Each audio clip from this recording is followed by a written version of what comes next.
Hola a todas y a todos, estamos en una emisión más de Capital Cultural en esta nueva modalidad virtual y hoy tenemos el gusto de tener en exclusiva al doctor en antropología Alejandro Grimson.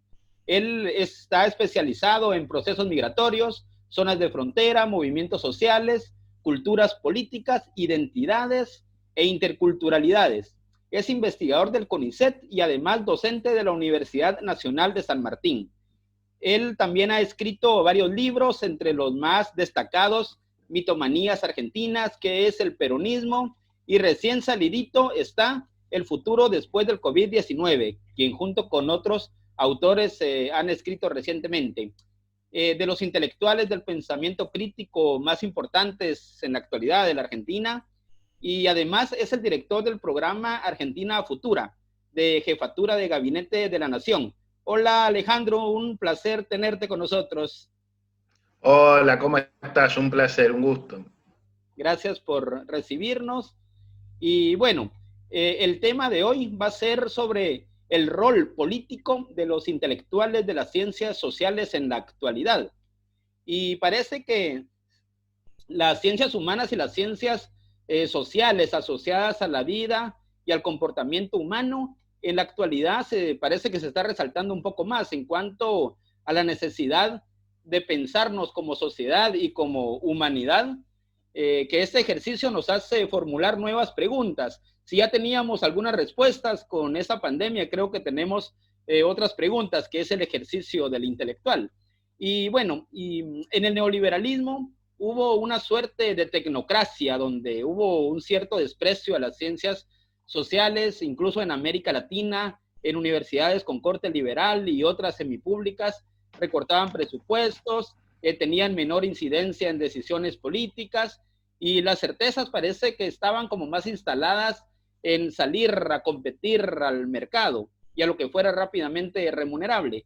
Y en esta pandemia, ¿crees que puede volver a tener algún lugar privilegiado las ciencias sociales y para qué nos pueden servir, Alejandro?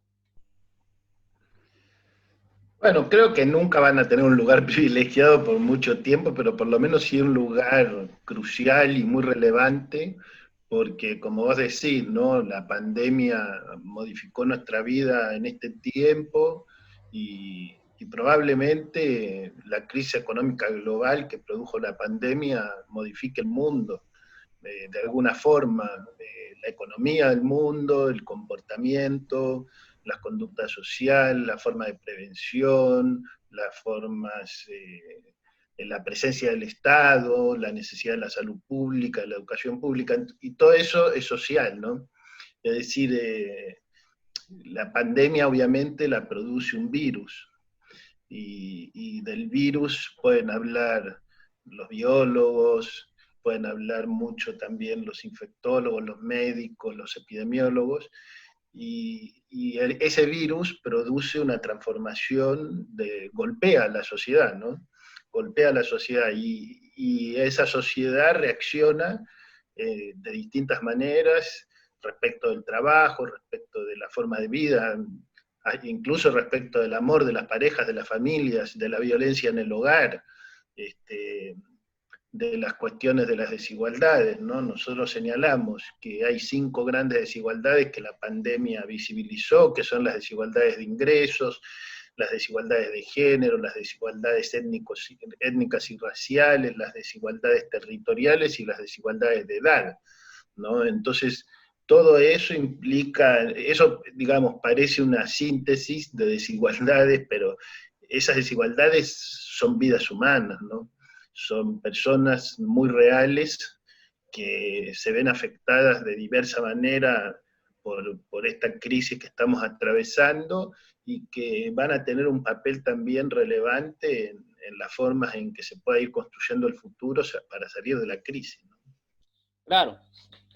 Y digamos el intelectual orgánico que decía Antonio Gramsci, ¿no? Que es quien hace algo con ese intelecto, se transforma para construir consenso, lograr hegemonías, o sea, el rol político del intelectual, que entonces tiene una ida y vuelta, como decía Max Weber, de la ética de las convicciones a la ética de las responsabilidades, Y en este ejercicio, ¿cómo ha sido para vos, digamos, esa condición anfibia, digamos, de hoy dar una charla en una universidad y mañana redactar un informe vinculado a problemáticas sociales desde el Estado? ¿Cómo traspasás esas dimensiones, digamos, de un intelectual a ya tener como participación ya dentro del Estado? ¿Cómo es esa? Bueno, sí, es conocer un mundo distinto, porque efectivamente, aunque yo desde bastante joven que tengo un fuerte compromiso político, eh, dediqué la mayor parte de mi vida a la investigación universitaria, a la docencia universitaria, a la gestión universitaria también, que implicaba también generar transformaciones desde lugares de responsabilidad, pero una vez que estás dentro del Estado, los problemas se ven un poco de una manera diferente en el sentido de, no de las convicciones, que son las mismas, tampoco desde el punto de vista ético, político, sino de las capacidades reales y concretas que hay para resolver los problemas, ¿no? O sea, cuando asume Alberto Fernández el 10 de diciembre, vos tenés un Estado que obviamente quedó debilitado en una serie de factores muy relevantes, o que venía con problemas de épocas ya muy largas, ¿no? Anteriores, y lo que vos encontrás es cómo está ese Estado, en qué situación está ese Estado, que es el único que puede ser protagonista junto con los estados provinciales y municipales, pero obviamente que también tenían problemas análogos en distintas escalas, ¿no?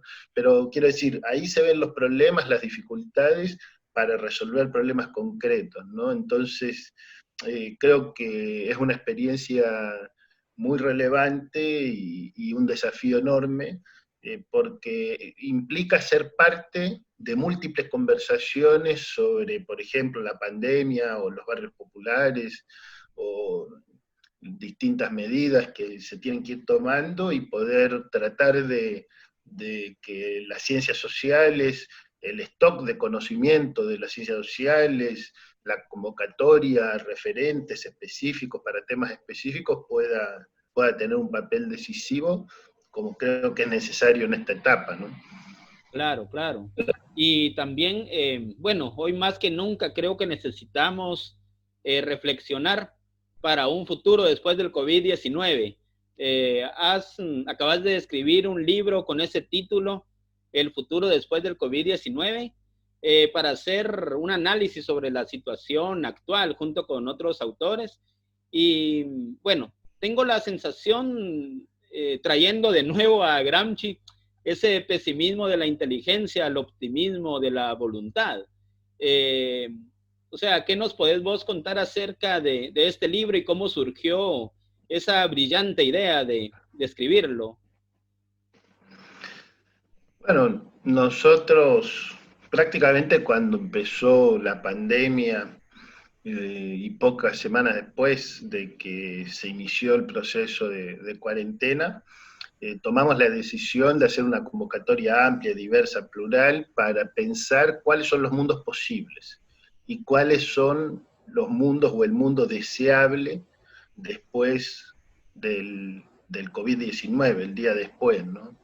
Y ahí, bueno, es una convocatoria donde participan casi 30 referentes culturales, intelectuales, de distintas tradiciones políticas, de distintas disciplinas, con múltiples miradas, tratando de contribuir a erosionar ese muro que se genera en todas las crisis, ¿no? Una crisis genera un muro que impide ver el futuro.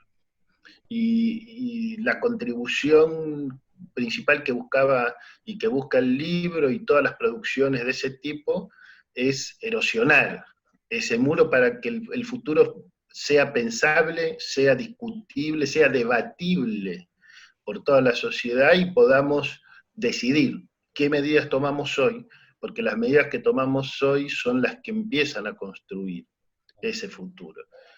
Una crisis a veces parece un presente eterno, pero en realidad en esa crisis hay una temporalidad y esa temporalidad implica que el futuro es parte de cómo se aborda, cuáles son las prioridades, cuáles son las convicciones con las que se aborda una crisis de ese tipo.